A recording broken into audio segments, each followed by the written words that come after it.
할렐루야, 주님의 이름으로 문안드립니다. 우리 다 같이 사도신경으로 신앙 고백하심으로 12월 29일 금요일 새벽 예배를 시작하겠습니다. 나는 전능하신 아버지 하나님, 천지의 창조주를 믿습니다. 나는 그의 유일하신 아들, 우리 주 예수 그리스도를 믿습니다. 그는 성령으로 잉태되어 동정녀 마리아에게서 나시고 본디오 빌라도에게 고난을 받아 십자가에 못 박혀 죽으시고 장사된 지 사흘 만에 죽은 자 가운데서 다시 살아나셨으며 하늘에 오르시어 전능하신 아버지 하나님 우편에 앉아 계시다가 거기로부터 살아있는 자와 죽은 자를 심판하러 오십니다. 나는 성령을 믿으며 거룩한 공교회와 성도의 교제와 죄를 용서받는 것과 몸의 부활과 영생을 믿습니다. 아멘. 하나님 감사합니다.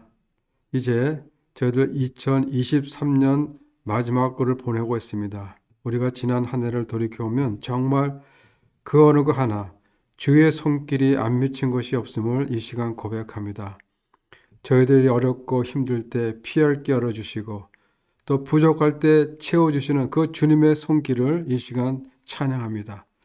돌아오는 새해도 계속해서 부어주시는 하나님의 은혜 가운데 살게 하셔서 감사와 찬양이 넘치는 저희들의 삶의 현장이 되게 하여 주시옵소서. 감사를 드리며 예수님 이름으로 기도합니다. 아멘. 오늘 우리에게 주신 하나님의 말씀은 요한계시록 14장 1절부터 5절 말씀입니다. 계시록 14장 1절부터 5절 제가 봉독해 드리겠습니다. 또 내가 보니 보라 어린 양이 시온산에 섰고 그와 함께 14만 4천이 서 있는데 그들의 이마에는 어린 양의 이름과 그 아버지의 이름을 쓴 것이 있더라. 내가 하늘에서 나는 소리를 들으니 많은 물소리와 또 같고 큰 우리의 소리와도 같은데 내가 들은 소리는 검은 거를 타는 자들이 그 검은 거를 타는 것 같더라. 그들이 보좌 앞과 네 생물과 장로들 앞에서 새 노래를 부르니 땅에서 속량함을 받은 14만 4천 밖에는 능히 이 노래를 배울 자가 없더라. 이 사람들은 여자와 더불어 더럽히지 아니하고 순결한 자라.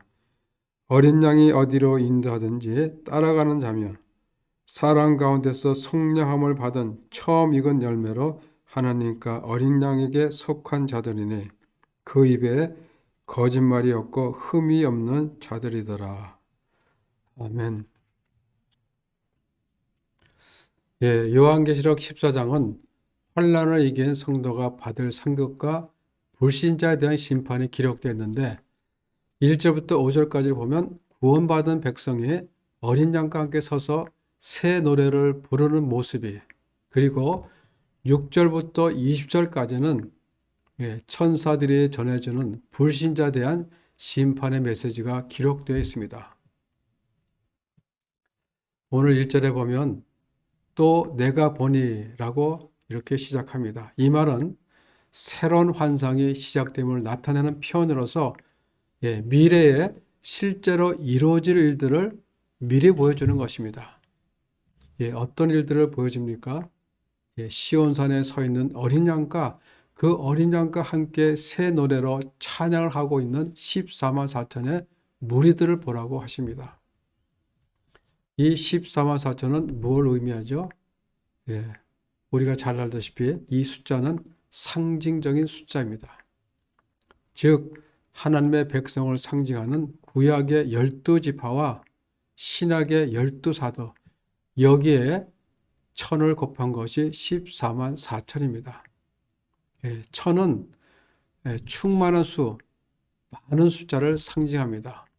다시 말하면 신구약에 구원받은 수많은 하나님의 백성들을 말합니다. 성도들을 얘기하고 있는 것이죠. 그리고 교회를 얘기하고 있는 것입니다. 주 예수 그리스도를 믿고 구원받은 여러분들을 말하고 있는 것입니다. 그런데 우리가 어디 있습니까? 시온산에 서 있는 어린 양 예수 옆에 있는 것입니다. 시온산은 예루살렘 성을 상징적으로 의미합니다. 그래서 이 시온산은 하나님의 임재가 있는 하나님의 도성이라고도 할 수 있습니다. 그런데 그 어린 양이 시온산에 서 있는 것입니다. 서 있다라는 것은 적을 무찌르는 승리의 왕을 상징합니다. 마치 전쟁에서 돌아온 개선 장군과 같은 그러한 왕을 상징하는 것이죠. 그래서 이 어린 양 예수님은 시온산의 통치자가 아니라 지금 날뛰고 있는 붉은 용과 짐승을 물리칠 그런 승리자로 서 계시고 있는 것입니다. 즉 우리는 승리자이신 어린 양 옆에 서 있는 것입니다. 그렇기 때문에 우리도 어린 양 예수처럼 똑같은 승리자라는 것입니다. 그런데 그 어린 양과 함께 있는 구원받은 14만 4천의 무리들의 이마에는 하나님의 이름과 어린 양의 이름이 기록되어 있더라라는 것입니다. 이들은 짐승의 표를 받고 용과 짐승에 속한 자들이 아니라 짐승의 표를 거절한 어린 양과 아버지의 이름이 쓰여진 그런 자들입니다. 그 당시 사람이나 동물이나 어떤 물건에 인을 친다는 것은 뭐예요? 소유권을 의미합니다. 인침을 통해서 그들은 하나님의 소유다라는 것을 명확하게 보여주고 있는 것이죠. 다시 말하면 구원받은 백성들은 세상에 속해 있는 것이 아니라 하나님께 속해 있다라는 것입니다. 구원받은 백성들은 세상을 쫓아 살아가는 사람들이 아니라 예수님을 쫓아가는 사람들이라는 것입니다. 결국 이들은 어린 양의 표를 받고 어린 양에 소속된 자로서 어린 양과 함께 승리하는 그런 삶을 살아갈 하나님 나라의 백성이다라는 것입니다. 그런데 이들이 찬양하는데 그 소리가 2절에 보니까 그 소리는 많은 물소리와 같이 마치 폭포처럼 물소리가 굉장하다는 것입니다. 그리고 우레 소리처럼 어마어마하게 크다라는 것입니다. 그런데 그 소리는 아주 시끄러운 굉음이 아니라 검은고를 타는 듯한 아주 아름다운 소리라는 것입니다. 아주 우염차고도 화음이 잘 조화된 그 아름다운 노래인데 그 노래는 새 노래라는 것입니다. 3절에 보면 그들이 보좌 앞에 네 생물과 장로들 앞에서 새 노래를 부르니 땅에서 속량함을 받은 14만 4천 밖에는 능히 이 노래를 배울 자가 없더라 라고 하십니다. 이 새 노래는 어린 양을 찬양하는 구원의 노래이기 때문에 땅에서 구속함을 받은 14만 4천 밖에는 능히 이 노래를 배울 자가 없다라고 합니다. 다시 말하면 하나님의 은혜와 예수 그리스도의 대속 사역으로 인해서 구원받은 자들만이 그 은혜를 알고 그 은혜에 대해서 감격할 수가 있기 때문에 새 노래를 부를 수 있다는 것입니다. 그 하나님의 은혜를 경험한 성도들 외에는 새 노래, 그 은혜 노래를 부를 자는 없다라는 것입니다.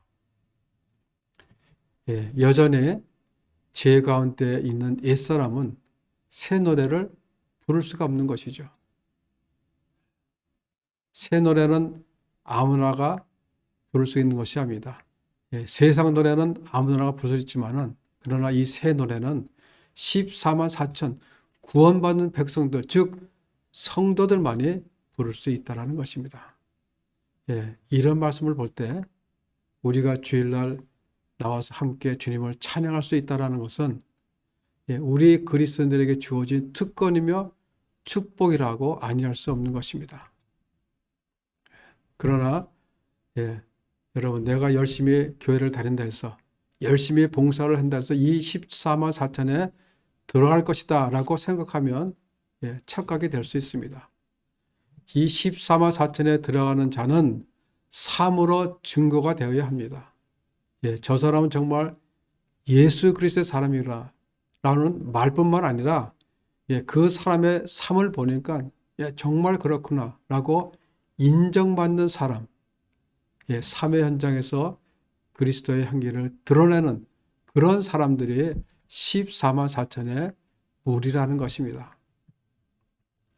그래서 이 새 노래를 부를 시온산에 서 있는 어린 양과 함께 최후 승리를 얻게 된 14만 4천의 구원받은 백성들의 모습, 구원받은 백성들의 특징을 우리가 4절과 5절에 보면 보여줍니다.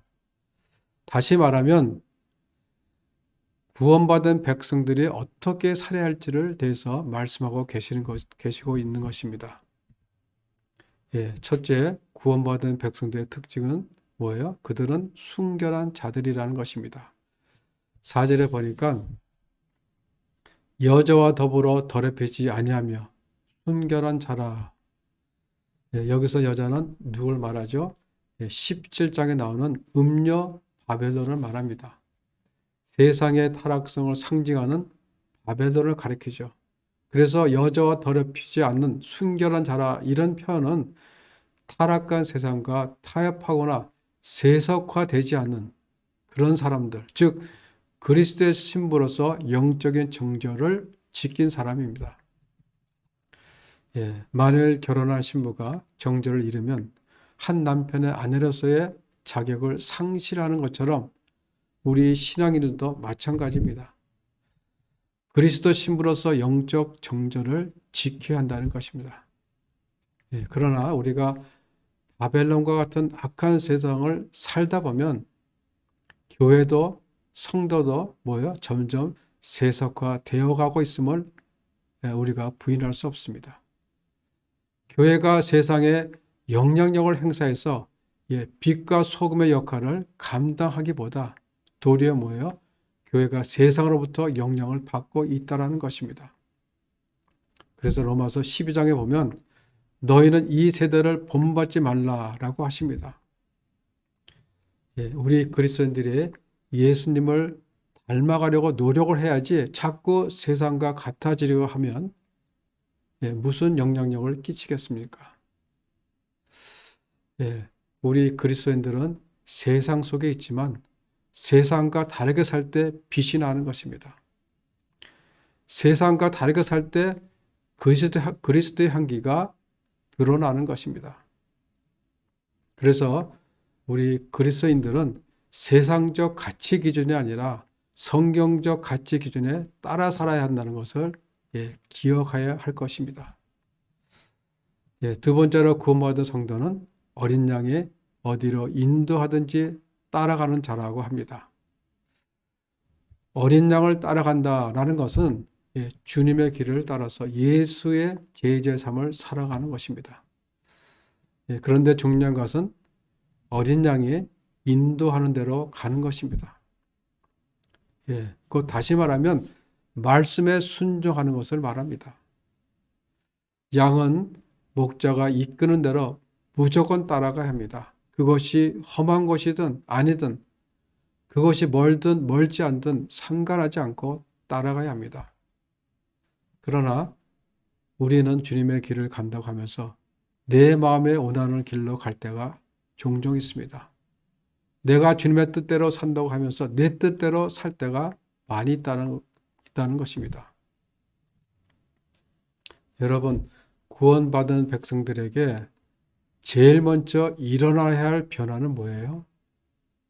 그것은 우리 인생의 크고 작은 일들을 결정할 때 내 마음, 내 뜻대로가 아닌 하나님의 뜻을 묻고 인도하심을 받아야 한다는 것입니다. 어린 양이 인도하는 대로 어디로 인도하든지 무조건 따라가는 삶을 살아야 한다는 것이죠. 우리는 10년, 20년 후를 알지 못합니다. 단지 우리가 오늘 해야 할 일은 매 순간 하나님께 믿음으로 순종하면서 오늘을 살면 우리 주님께서 내일을 인도하여 주신다는 것입니다. 우리가 처음부터 비정한 각오를 가지고 주님을 따라가기보다 한 걸음 한 걸음 우리의 삶 속에서 주님이 인도하는 길을 따라 걸어갈 때 마침내 시온산의 어린 양과 함께 서 있는 우리 자신을 발견하게 될 것입니다. 세 번째로 구원받은 성도는 뭐예요? 진실하고 정직하고 흠이 없어야 한다 라고 말씀하고 계십니다. 5절에 보면 그 입에 거짓말이 없고 흠이 없는 자들이다. 성도는 말과 행동에 진실해야 한다는 것입니다. 즉 언행일치의 삶을 살아야 하는데 그 삶 속에 뭐예요? 흠이 없어야 한다는 것입니다. 우리 그리스도인들이 세상 속에 살아갈 때 중요한 것입니다. 언행일치의 삶. 그런데 그런 삶을 세상에서 살아내지 못하기 때문에 종종 사람들에게 손가락질을 당하고 욕을 먹기도 하는 것입니다. 여러분, 사탄의 특징은 뭐예요? 거짓된 입술입니다. 그래서 세상 사람들은 아무렇지도 않게 거짓말을 합니다. 그러나 하나님의 사람, 구원받은 백성들은 진리신 우리 주님을 믿기 때문에 입술이 뭐예요? 정직해야 합니다. 그리고 더불어 흠이 없어야 합니다. 이 말은 삶의 현장에서 정직하고 거룩한 삶을 살아야 한다는 것입니다. 행동 하나하나도 아무렇게 하는 것이 아니라 상대방이 보기에 진실되고 정직해 보여야 한다는 것이죠. 사실 내가 성령의 인치심을 받은 성도인지 아닌지, 내가 구원받은 백성으로서 올바른 신앙생활을 하고 있는지 아닌지는 그 성령의 인치심을 받은 표식을 우리가 이 땅에서 보이게 하는 것입니다. 우리가 이 땅에서 증거하게 하는 것은 바로 뭐예요? 거짓말이 없고 흠이 없는 삶을 사는 것. 즉 우리의 말과 행동의 정직함을 통했습니다. 흠이 없는 우리의 거룩한 삶을 통했습니다. 그래서 우리는 스스로에게 항상 질문을 해야 합니다. 나의 언어는 진실한가? 나는 과연 하나님 백성다운 행동을 하고 있는가? 다른 사람을 판단하려거나 정죄하려고 하지 말고 먼저 우리의 자신을 돌아보고 회개하는 그러한 삶을 살아야 한다는 것입니다. 결론적으로 최후 승리를 얻는 자들은 세상과 타협하지 않고 주님의 인도하심을 따르며 또한 거짓이 없고 흠이 없는 자들을 일하는 것입니다. 특별히 이러한 삶을 살기 위해 우리가 놓치지 말아야 할 대목이 있는데 1절에 보면 시온산에 서 있는 어린 양을 보라고 하십니다. 장차 이 땅에 오셔서 온 우주를 통치하실 어린 양, 최후의 승리자이신 그 어린 양을 보라고 하십니다. 우리는 구원받은 14만 4천의 백성들입니다. 성결한 그리스도의 신부로 살아가라는 것이죠. 말씀에 순종하며 그 말씀대로 살아가라는 것이죠. 그리고 정직하고 흠이 없는 그런 거룩한 삶을 살아가는 것입니다. 그런 자들에 대해서 끝내 뭐예요? 시온산에 서 계신 그 어린 양과 함께 영원토록 새 노래로 하나님을 찬양할 수 있는 그런 대열에 서게 되는 그런 은혜가 우리 성도님들과 함께 하시기를 주님의 이름으로 축원합니다. 기도하겠습니다. 하나님, 저희를 주님의 거룩한 백성으로 삼아주시니 감사를 드립니다. 우리 모두는 주님 오시는 그날까지 이 땅에 살아가면서 주님의 제자로서 성결한 그리스도의 신부로서 거짓이 없고 흠이 없는 자들로서 그렇게 살아가면서 마침내 시온산에 서 계신 어린 양과 함께 새 노래를 영원토록 하나님께 올려드릴 수 있는 저희들 모두가 되게 하여 주시옵소서. 감사를 드리며 예수님 이름으로 기도합니다. 아멘. 하늘에 계신 우리 아버지의 이름을 거룩하게 하시며 아버지의 나라가 오게 하시며 아버지의 뜻이 하늘에서 같이 땅에서도 이루어지게 하소서. 오늘 우리에게 일용할 양식을 주시고 우리가 우리에게 잘못한 사람을 용서하여 준 것 같이 우리 죄를 용서해 주시고 우리를 시험에 빠지지 않게 하시고 악에서 구하소서. 나라와 권능과 영광이 영원히 아버지의 것입니다. 아멘.